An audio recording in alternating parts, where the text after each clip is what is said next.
వెనకాల వారి అకుంఠితమైనటువంటి దీక్ష ఉంది. శ్రీ డూండి రాకేష్ గారు. డూండి వినాయకుడు అనగానే మనకి వారి పేరు గుర్తొస్తుంది. మరి వారి పేరే ఇప్పుడు డూండి రాకేష్గా మారింది. రాకేష్ గారిని మాట్లాడవలసిందిగా రిక్వెస్ట్ చేస్తున్నాము.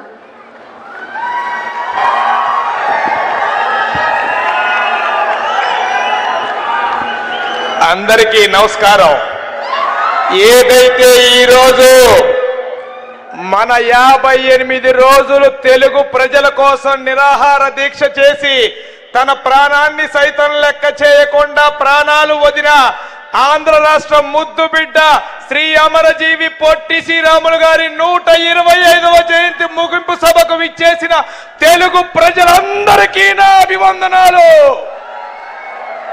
అదేవిధంగా ఈ కార్యక్రమం మనం ఇక్కడ చేసుకోవటానికి మనకెల్ల వేళలుగా అండగా ఉంటూ మనకి ఇక్కడ ప్రభుత్వం చేత అడగంగానే ఎటువంటి ఒక్క మాటనో చెప్పకుండా మనకి స్థలం కేటాయించిన మన నాయకులు, ఆంధ్రప్రదేశ్ రాష్ట్ర స్ఫూర్తి ప్రదాత, ఆంధ్రప్రదేశ్ రాష్ట్ర ముఖ్యమంత్రి వర్యులు నారా చంద్రబాబు నాయుడు గారికి ప్రత్యేక అభినందనలు గట్టిగా చప్పట్లతో తెలియజేయాల్సిందిగా కోరుతా ఉన్నాం.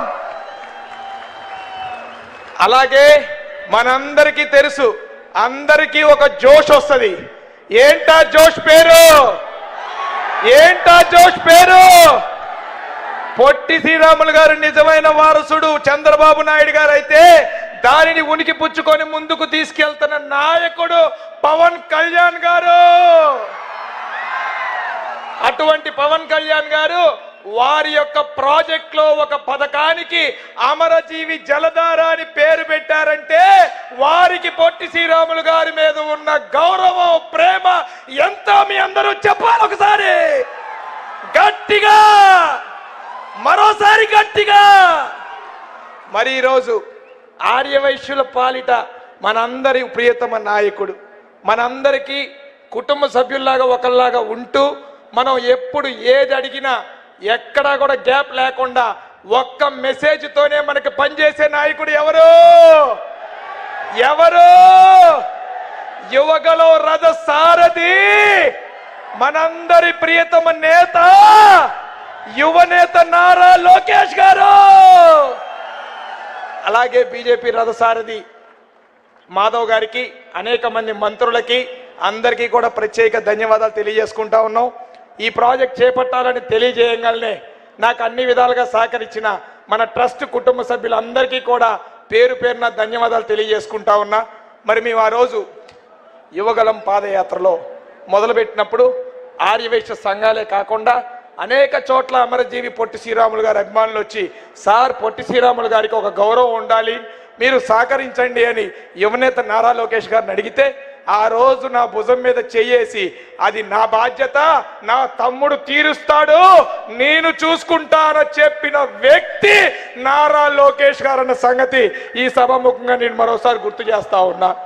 ఆయన చెప్పటమే కాకుండా చంద్రబాబు నాయుడు గారు క్యాబినెట్లో పెట్టి అమరజీవి పొట్టి శ్రీరాములు మెమోరియల్ ట్రస్ట్కి 6.8 ఎకరాల స్థలం కేటాయించిన తర్వాత శంకుస్థాపనకి రావాలి అంటే మనం డేట్ తీసుకోవాలి, సార్ అపాయింట్మెంట్ తీసుకోవాలి, వెళ్ళి అడగాలి. కానీ నేను ఒక మెసేజ్ పెడితే no it's my responsibility, I'm coming, please confirm the schedule అని మెసేజ్ పెట్టి వచ్చిన ఘనత మన నారా లోకేష్ అన్నదన్న సంగతి ఈ సభాముఖంగా నేను మరోసారి తెలియజేస్తా ఉన్నా. మరి అదేవిధంగా అమరజీవి పొట్టి శ్రీరాములు మెమోరియల్ ట్రస్ట్ అంటే ఒక విగ్రహం కాదు. రాబోయే రోజుల్లో తెలుగు ప్రజల్లో ఇబ్బంది పడుతున్న వారందరికీ చేయూతనివ్వాలన్న ఒక ఆలోచనతో ట్రస్ట్ తరపున అనేక సేవా కార్యక్రమాలు చేయబోతా ఉన్నాం. ముఖ్యంగా మనం ఇంకొక పేరు చెప్పుకోవాలి. మేము జస్ట్ ఒక మెయిల్ పెడితే అనేక మంది రెస్పాండ్ అయ్యారు. అలాగే ప్రముఖమైన వ్యక్తి జిఎంఆర్ గ్రూప్ అధినేత జిఎంఆర్ గారు ఇక్కడ ఈ ప్రాంగణంలో తన సొంత ఖర్చులతో 12 కోర్సులతో స్కిల్ డెవలప్మెంట్ సెంటర్ని కూడా ఉచితంగా ఏర్పాటు చేస్తూ అకామిడేషన్, ఫుడ్ కూడా ప్రొవైడ్ చేయడానికి వారు ముందుకొచ్చారన్న సంగతి కూడా ఈ సభాముఖంగా మీ అందరికీ మరోసారి తెలియజేస్తా ఉన్నా. అదేవిధంగా పొట్టి శ్రీరాములు గారి గుర్తుగా అనేక సార్లు అనేక మందిని అడిగాం, ఎక్కడ రెస్పాన్స్ లేదు. కానీ లోకేష్ గారికి ఎప్పుడు విన్నతులు ఇస్తానే ఉన్నాం. మన అందరి కోరికలు నెరవేర్చే నాయకుడు చంద్రబాబు నాయుడు గారిది అయితే వాటికి వారధిగా ఉండే నాయకుడు మన లోకేష్ అన్న సంగతి ఈ సభాముఖంగా మీకు మరోసారి తెలియజేసుకుంటూ, సార్ ఒకటే మిమ్మల్ని అడగదేసుకున్నా సార్, చంద్రబాబు సార్ 6.8 ఎకరాలు తమ పార్క్ డెవలప్మెంట్కి ఇవ్వడం జరిగింది. కానీ మా వాళ్ళందరి మధ్యలో కోరిక ఉంది సార్, అనేక మంది డోనర్స్ ముందుకు వస్తూ ఉన్నారు. నో ప్రాఫిట్ నో లాస్తో ఒక హాస్పిటల్ని నిర్మించడానికి మేము అందరం ముందుకు వస్తాం sir.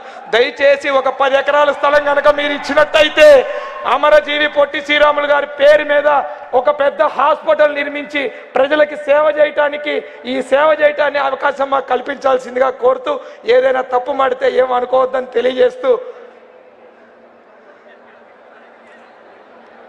Sir with all your blessing sir, with all your blessing sir.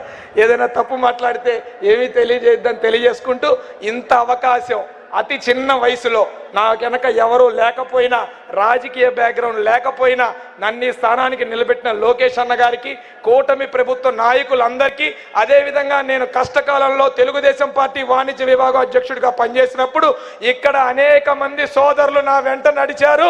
వారందరికీ కూడా ప్రత్యేక అభినందనలు తెలియజేసుకుంటూ సెలవు తీసుకుంటున్నాను. జై వాసవి, జోహార్ అమరజీవి పొట్టి శ్రీరాములు గారు, జోహార్ అమరజీవి పొట్టి శ్రీరాములు గారు, జోహార్ అమరజీవి పొట్టి శ్రీరాములు గారు. Thank you sir, thank you one and all. Thank you so much Rakesh గారు.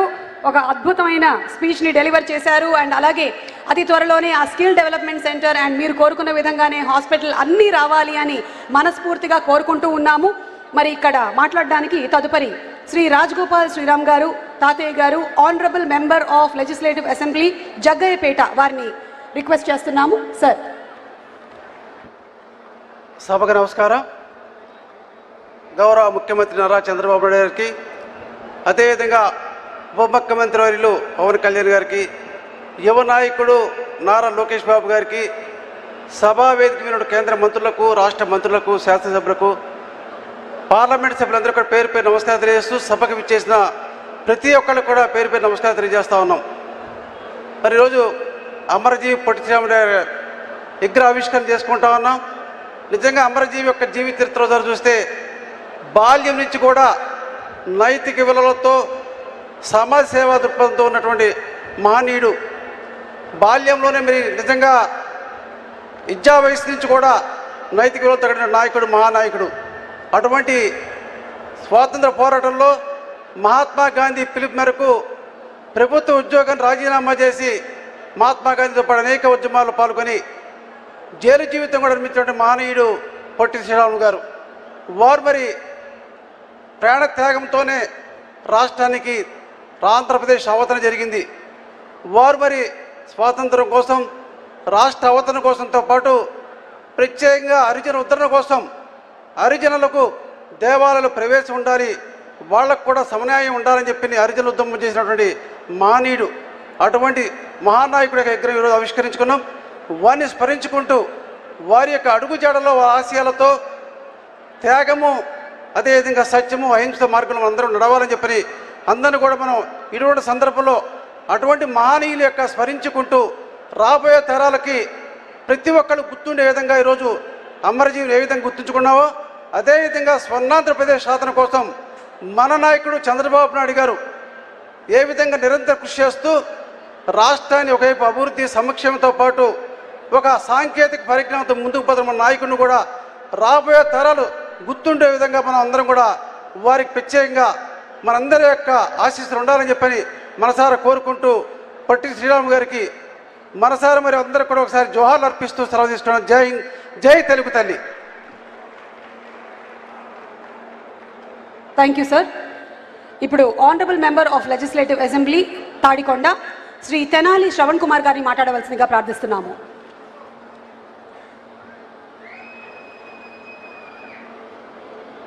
ఈరోజు